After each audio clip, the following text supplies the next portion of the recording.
नमस्कार, मी प्रशांत सागवेकर. साम संजीवनी या कार्यक्रमात तुम्हा सगळ्यांचं आज पुन्हा एकदा मनापासून स्वागत. आज आपण चर्चा करतोय रोबोटिक नी रिप्लेसमेंट सर्जरी आणि या विषयावर मार्गदर्शन करण्यासाठी आज आपल्यासोबत आहेत ऑर्थोपेडिक सर्जन डॉक्टर ऋषिकेश सराफ. आपण सरांचं स्वागत करूया. सर, कार्यक्रमात अगदी मनापासून स्वागत. डॉक्टर ऋषिकेश सराफ हे जॉइंट रिप्लेसमेंट सर्जन म्हणून गेल्या 15 वर्षांपासून पुण्यामध्ये कार्यरत आहेत.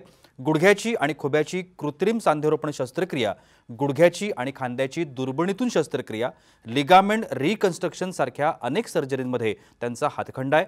रोबोटिक नी रिप्लेसमेंट सर्जरी आणि रोबोटिक युनिकॉन्डलर नी रिप्लेसमेंट सर्जरी सर्वप्रथम पुण्यात सुरू करणारे आणि त्यात विशेष प्रावीण्य असलेले हे सर्जन म्हणजे डॉक्टर सराफ. नॅशनल आणि इंटरनॅशनल जर्नलमध्ये त्यांचे शोध निबंध प्रकाशित करण्यात आलेत. कोपरच्या हाडावर वरून छेदन करता येणाऱ्या त्यांनी विकसित केलेल्या सर्जरीला जगन्मान्यता मिळालेली आहे. अवघड अशा गुडघ्याच्या शस्त्रक्रिया रोबोटिक तंत्रज्ञानानं कशा सोप्या होतात यावरील त्यांचा केस रिपोर्ट जर्नलमध्ये प्रकाशित झालेला आहे. वैयक्तिक प्रॅक्टिस करतानाच सामाजिक बांधिलकीची जाणीव ठेवून आणि संत काका सराफ चॅरिटेबल ट्रस्ट आणि शाश्वत हॉस्पिटलच्या माध्यमातून त्यांनी 500हून अधिक रुग्णांवर अत्यल्प दरात जॉइंट रिप्लेसमेंट सर्जरी करून दिलेल्या आहेत. 21 मुलींच्या शिक्षणाचा संपूर्ण खर्च या ट्रस्टच्या माध्यमातून केला जातो. काश्मीरला आलेला पूर असो किंवा कोरोनाग्रस्त लोकांना मदत असो, ट्रस्टच्या माध्यमातूनही करण्याचा डॉक्टरांचा सतत प्रयत्न असतो. वैद्यकीय ज्ञान लोकांपर्यंत पोहोचावं, पेशंट्सना पडलेल्या प्रश्नांची उत्तरं देऊन त्यांचं मन निशंक व्हावं म्हणून सोसायट्यांमध्ये जाऊन गावोगावी शिबिरं घेऊन गेली अनेक वर्ष ते व्याख्यानही देत आहेत. रेडिओच्या माध्यमातून अस्थिरोग निदान, रोबोटिक सर्जरी एक वरदान, आता मला पुन्हा चालायचंय अशा विविध कार्यक्रमातून वैद्यकीय माहिती सोप्या शब्दात रुग्णांपर्यंत ते पोहोचवतात. हसत खेळत जगूया हा त्यांचा प्रोग्राम विशेष लोकप्रिय होता. हे सर्व भाग यूट्यूबवर आहेत. डॉक्टर ऋषिकेश सराफ शाश्वत हॉस्पिटल कोथरूड इथे कार्यरत आहेत. त्या हॉस्पिटलचे डायरेक्टर आहेत. शाश्वत हॉस्पिटल रोबोटिक सर्जरीचं केंद्र असून डॉक्टर सराफांकडे देशभरातून सर्जन रोबोटिक सर्जरीसाठी शिकण्यासाठी येत असतात.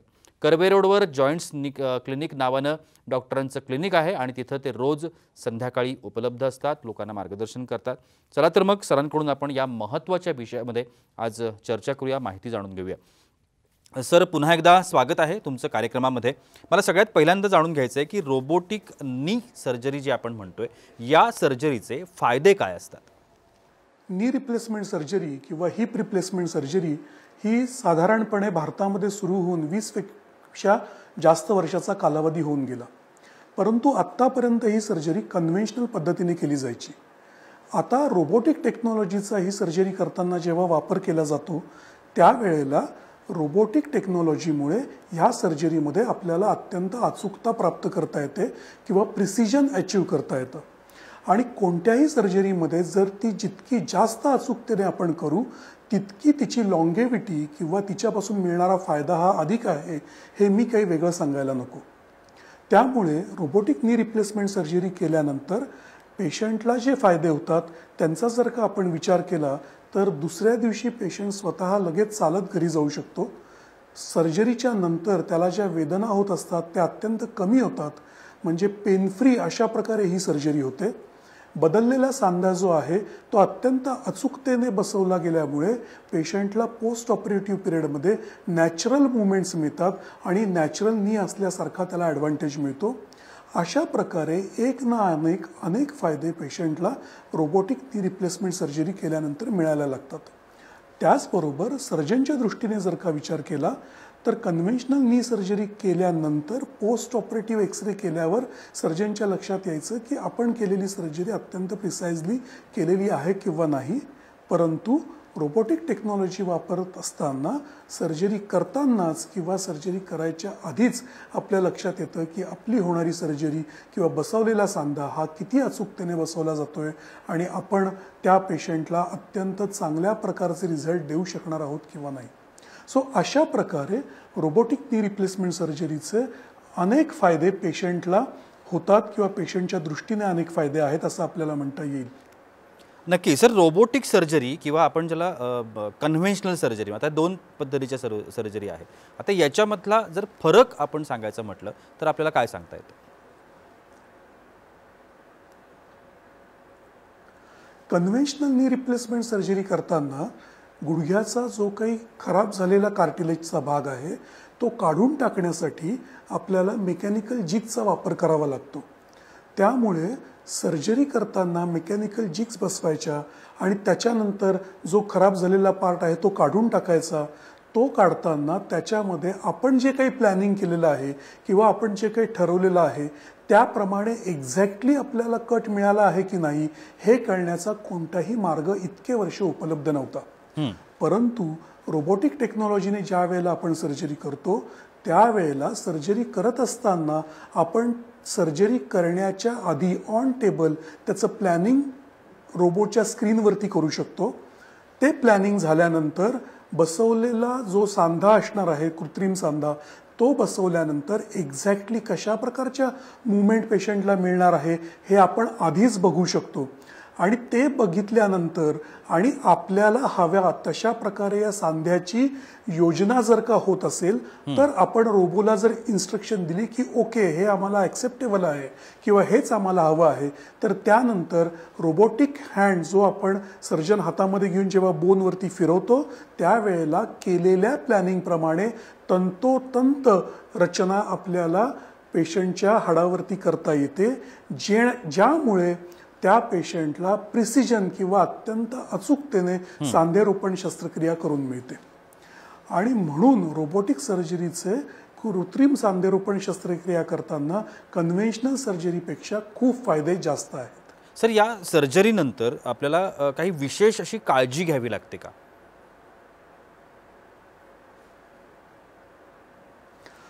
नी रिप्लेसमेंट सर्जरी किंवा हिप रिप्लेसमेंट सर्जरी असेल ही सर्जरी केल्यानंतर साधारणपणे आम्ही पेशंटला असं सांगतो की 15व्या दिवशी तुमचे स्टिचेस निघतील किंवा जर विरघळणारे टाके घेतले असतील तर ते 15व्या दिवसापर्यंत तुमच्या पायाला ड्रेसिंग असेल. त्यामुळे सुरुवातीचे जे 15 दिवस आहेत तोपर्यंत पेशंटने सहसा घराच्या बाहेर फार फिरू नये किंवा बाहेरचं अन्न खाऊ नये जेणेकरून तुम्हाला सर्दी खोकला अशा प्रकारचे आजार होणार नाहीत किंवा तुमचा कॉन्फिडन्स येईपर्यंत अननेसेसरी माहीत नसलेल्या रस्त्यावरती जिथे खास खळगे आहेत अशा ठिकाणी तुम्ही चालू नये. हा एक छोटासा आणि अत्यंत महत्त्वाचा भाग पेशंटनी पाळला पाहिजे. त्याचबरोबर घरामध्ये वावरताना सुद्धा कुठे जमिनीवर पाणी सांडलेलं आहे किंवा आजकाल आपण ज्या विट्रिफाईड टाईल्स वापरतो त्या खूप गुळगुळीत असतात तर अशा वेळेला थोडी काळजी घेतली पाहिजे की आपला पाय सरकून आपण पडणार नाही ना किंवा एखादा कापड किंवा एखादा गालिच्यासारखी गोष्ट आपल्या पायात अडकून आपण पडणार नाही ना अशी थोडीशी काळजी घेणं अत्यंत गरजेचं आहे. त्याचबरोबर हॉस्पिटलमध्ये असताना आम्ही पेशंटला काही एक्झरसाइजेस शिकवतो किंवा तुम्ही कमोडवर कसं बसायचं कसं उठायचं तुम्ही कुठल्या खुर्चीवर बसायला पाहिजे बेड किती उंचीचा तुम्हाला चालू शकतो किती लो लेवलच्या सिटिंगवर तुम्ही बसायचं नाही ह्या सगळ्या इन्स्ट्रक्शन ज्या दिलेल्या असतात त्या पेशंटने पोस्ट ऑपरेटिव्ह पिरियडमध्ये पाळाव्यात किंवा त्यांचं तंतोतंत पालन करावं. एवढं जर का केलं तर मला असं वाटतं पेशंटला अपेक्षित असलेले जे रिझल्ट्स आहेत ते त्याला अत्यंत सहज पद्धतीने मिळू शकतात किंवा या सर्जरीमुळे तो फक्त आनंद प्राप्त करू शकतो. सर, आता सगळ्यात महत्त्वाची गोष्ट की रोबोटिक सर्जरी जी आहे आत्ता आपण ज्या पद्धतीनं लोकांना सांगता ही सर्जरी कोणत्या पद्धतीच्या पेशंटसाठी जास्त उपयोगी आहे असं म्हणता येईल?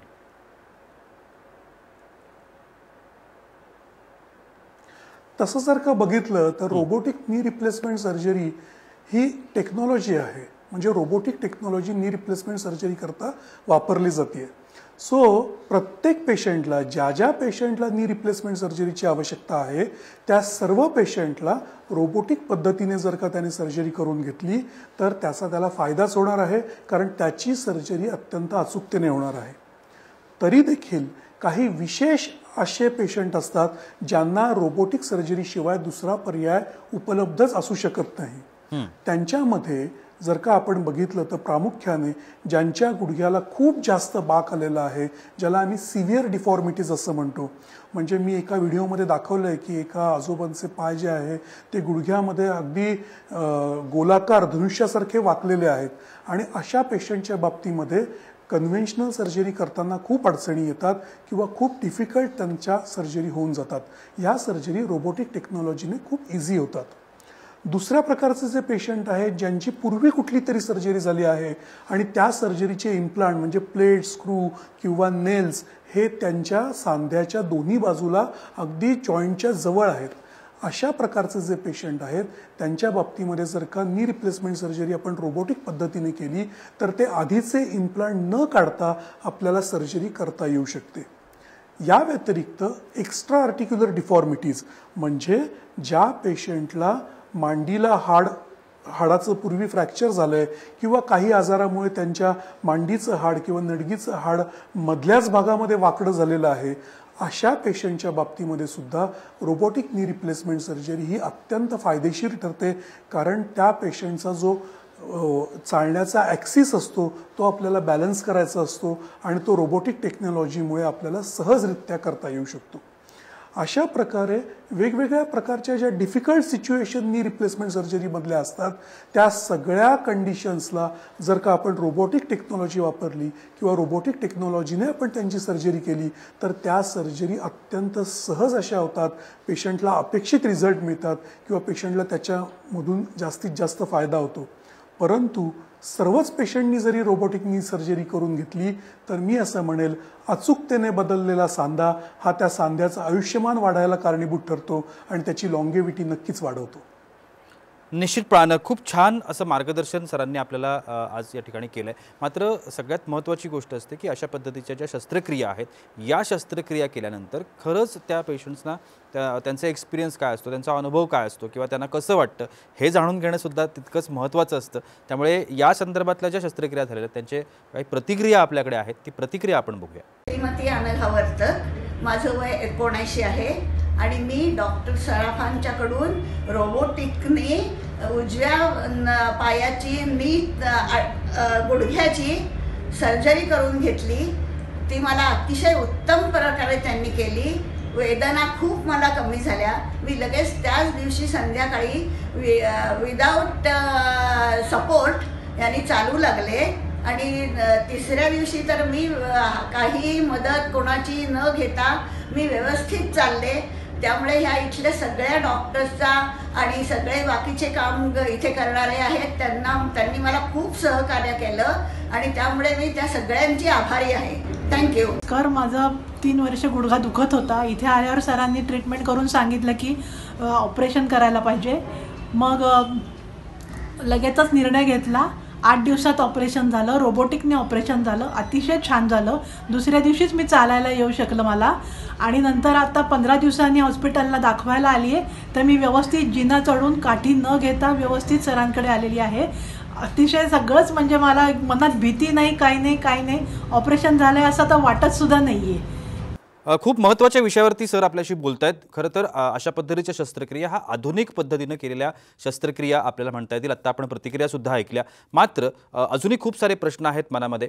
ज्या पद्धतीच्या शस्त्रक्रिया करून घेण्यासाठी म्हणा किंवा ह्या कशा केल्या जातात, मार्गदर्शन हवं असेल, उपाय करून घ्यायचे असतील किंवा शस्त्रक्रिया करून घ्यायच्या असतील तर डॉक्टर सराफ यांना तुम्ही निश्चितपणानं भेटू शकता, त्यांचं मार्गदर्शन घेऊ शकता, उपाय करून घेऊ शकता आणि त्याकरता आत्ता TV स्क्रीनवरती त्यांचे नंबर सुरू आहेत. अजूनही खूप सारे प्रश्न आहेत मनामध्ये, सरांना विचारायचे आहेत. पण तुर्तास वेळ होतेच एका छोट्याशा विश्रांतीची. कुठेही जाऊ नका, पाहत रहा साम संजीवनी.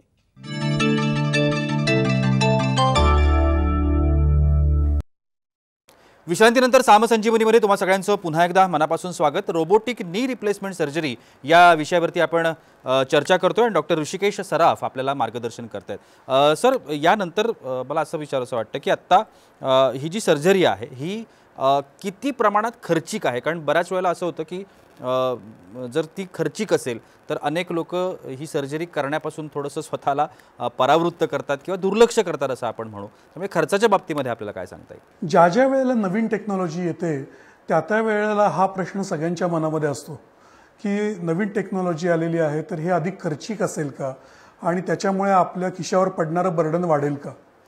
परंतु आत्ता या माध्यमातून मी सांगू इच्छितो की रोबोटिक टेक्नॉलॉजी ही जरी प्रिसिजनसाठी असली आणि त्याच्यामुळे पेशंटला अनंत फायदे मिळत असले तरी देखील खर्चाच्या दृष्टीने ही टेक्नॉलॉजी पेशंटला महाग नक्कीच नाही. त्याचं कारण असं आहे की ह्या सर्जरीनंतर पेशंटला हॉस्पिटलमध्ये राहण्याचा जो कालावधी आहे तो अत्यंत कमी झालेला आहे. पूर्वी जे पेशंटला 5 ते 6 दिवस हॉस्पिटलमध्ये राहावं लागायचं ते या सर्जरीनंतर पेशंटला 1 किंवा 2 दिवस राहावं लागतं. त्याचबरोबर पोस्ट ऑपरेटिव्ह पिरियडमध्ये पेशंटला जे फिजिओथेरपी 2 ते 3 आठवडे करावी लागायची ती रोबोटिक नी रिप्लेसमेंट सर्जरीनंतर पेशंटला हार्डली आठवडाभर फिजिओथेरपी लागते. सो फिजिओथेरपीचा पोस्ट ऑपरेटिव्हचा खर्च किंवा अधिक काळ हॉस्पिटलायझेशनला लागणारा खर्च हा सगळंच खर्च रोबोटिक टेक्नॉलॉजीमुळे कमी झालेला आहे आणि त्याच्यामुळे ही सर्जरी पेशंटला खर्चिक नसून उलट पेशंटला अधिक फायदेशीरच झालेली आहे.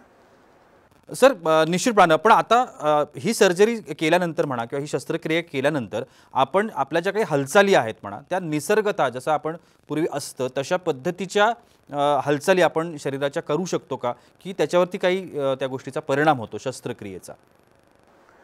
रोबोटिक नी रिप्लेसमेंट सर्जरी झाल्यानंतर पेशंटला चालणे, फिरणे, बसमध्ये ट्रॅव्हल करणे, जिना चढणे उतरणे, सायकल चालवणे, स्विमिंग करणे अशा प्रकारच्या सगळ्या ॲक्टिव्हिटी अत्यंत इझिली करता येतात किंवा त्या तो सहजरित्या करू शकतो. बंधन जर का म्हणाल तर या सर्जरीनंतर एकाच गोष्टीचं बंधन आहे आणि ते म्हणजे इंडियन टॉयलेट वापरणे किंवा 2 पायांवरती खाली बसणे.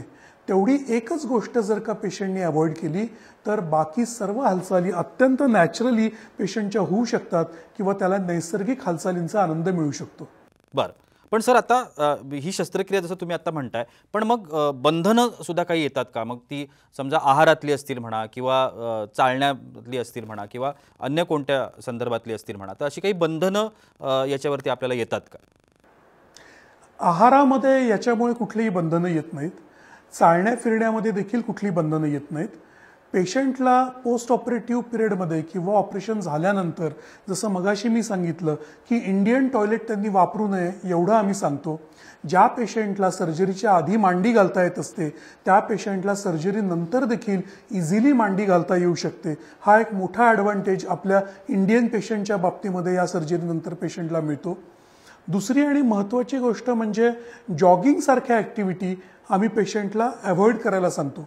परंतु सायकल चालवणे, ब्रिस्क वॉकिंग करणे, स्विमिंग करणे अशा गोष्टी मात्र पेशंट सहजरित्या करू शकतो.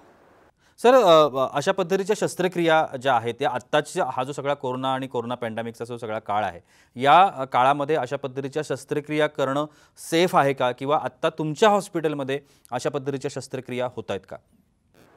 खूप छान प्रश्न विचारला तुम्ही. ज्यावेळेस कोविड चालू झालं म्हणजे लॉकडाऊनचा पिरियड असेल त्या काळामध्ये या नी रिप्लेसमेंट सर्जरी किंवा प्लॅन सर्जरी पूर्णतः बंद होत्या. परंतु जसं ऑक्टोबर एंडला कोविडचं प्रमाण कमी झालं आणि कोविडच्या पेशंट ॲडमिट होईनासे झाले त्याच्यानंतर या सर्जरीला नॉर्मल सुरुवात झाली आहे किंवा सगळे पेशंट आता रुटीनली ही सर्जरी करून घेत आहेत. कोविडच्या किंवा पोस्ट कोविड काळामध्ये आत्ताची जी सिच्युएशन आहे ती या प्लॅन सर्जरीसाठी खरं म्हणजे सगळ्यात चांगली परिस्थिती आहे. कारण कोविडचं व्हॅक्सिन आलेलं आहे. सगळ्या सिनियर सिटीजनसाठी हे व्हॅक्सिन आता उपलब्ध झालेलं आहे. कोविडचं एकंदरीतच प्रमाण जे आहे ते खूप कमी झालेलं आहे आणि त्यामुळे प्लॅन सर्जरीला किंवा जॉईंट रिप्लेसमेंट सारख्या सर्जरीला पेशंटनी सामोरं जायला काहीच हरकत नाही. रोबोटिक नी रिप्लेसमेंट सर्जरी करून घेताना ॲडिशनल ॲडव्हान्टेज असा मिळतो की पेशंटला 1 किंवा 2च दिवस हॉस्पिटलमध्ये राहावं लागतं. त्यामुळे त्याला किंवा त्याच्या नातेवाईकांना अधिक काळ हॉस्पिटलमध्ये येणे किंवा इतर लोकांच्या संपर्कात राहणे या गोष्टीसुद्धा अवॉइड करता येतात. चौथी आणि सगळ्यात महत्त्वाची गोष्ट म्हणजे या काळामध्ये आम्ही पेशंटला असं ॲडवाईज करतो की तुम्ही हॉस्पिटलमध्ये येताना तुमच्याबरोबर एकाच नातेवाईकाला घेऊन या आणि तो एक नातेवाईक आणि तुम्ही एवढे जण हॉस्पिटलमध्ये असणं सफिशियंट आहे. उगाच सगळ्या नातेवाईकांना कळवून बाकीच्यांना भेटायला बोलवणे अशासारख्या गोष्टी ज्या पूर्वी आपण करत होतो त्या आता या काळामध्ये आपण अवॉइड करायला पाहिजे. अशा छोट्या छोट्या जर का काळजी आपण घेतल्या, मास्कचा वापर आपण केला तर मला असं वाटतं हा पिरियड जो आहे तो अत्यंत सेफ पिरियड आहे ज्या वेळेला आपण नी रिप्लेसमेंट सर्जरी किंवा रोबोटिक नी रिप्लेसमेंट सर्जरी आणि जॉईंट रिप्लेसमेंट सर्जरी करून घेऊ शकतो. सर नक्कीच आपण अगदी कार्यक्रमाच्या अंतिम टप्प्यामध्ये आहोत. जाता जाता तुम्ही आमच्या सर्व प्रेक्षकांना काय संदेश द्याल? या कोविडच्या काळामध्ये खरं तर मार्गदर्शन करताना एकच वाक्य सगळ्यांच्या मनामध्ये येतं ते म्हणजे राहा 2 हात लांब आणि मास्कचा वापर करा भरपूर. एवढ्या 2 गोष्टी जर का सगळ्यांनी पाळल्या तर कोविडच्या काळामध्ये सगळेच जण सेफ राहू शकतात. सगळ्या सिनियर सिटीजन लोकांना माझं आव्हान आहे की त्यांनी आता व्हॅक्सिन उपलब्ध झालेलं आहे तर प्रत्येकाने जाऊन कोविडचं व्हॅक्सिन अवश्य घ्यावं आणि ज्या ज्या लोकांना नी रिप्लेसमेंट सर्जरी किंवा जॉईंट रिप्लेसमेंट सर्जरी सजेस्ट केल्या असतील अशा सगळ्या पेशंटनी निश्चंगपणे या सर्जरीला सामोरं जावं. नक्कीच खूप छान असं मार्गदर्शन रोबोटिक नी रिप्लेसमेंट सर्जरी या विषयावरती आज आपण चर्चा केली. डॉक्टर ऋषिकेश सराफ आपल्याला मार्गदर्शन करत होते. कशा पद्धतीने या शस्त्रक्रिया आपण करू शकतो हे आपण जाणून घेतलं. मात्र अजूनही तुम्हाला या संदर्भातलं मार्गदर्शन हवं असेल म्हणा किंवा या संदर्भातल्या अजून काही चर्चा करायची असेल, उपचार करून घ्यायचे असतील, त्यासाठी त्यांचे नंबर आत्ता स्क्रीनवरती सुरू आहेत. सर, तुम्ही आजच्या कार्यक्रमामध्ये आलात आणि एवढी छान माहिती तुम्ही आमच्या प्रेक्षकांना दिलीत त्यासाठी अगदी मनापासून आभार. आणि याबरोबरच वेळ होते इथेच थांबण्याची. कुठेही जाऊ नका, पाहत रहा साम टीव्ही.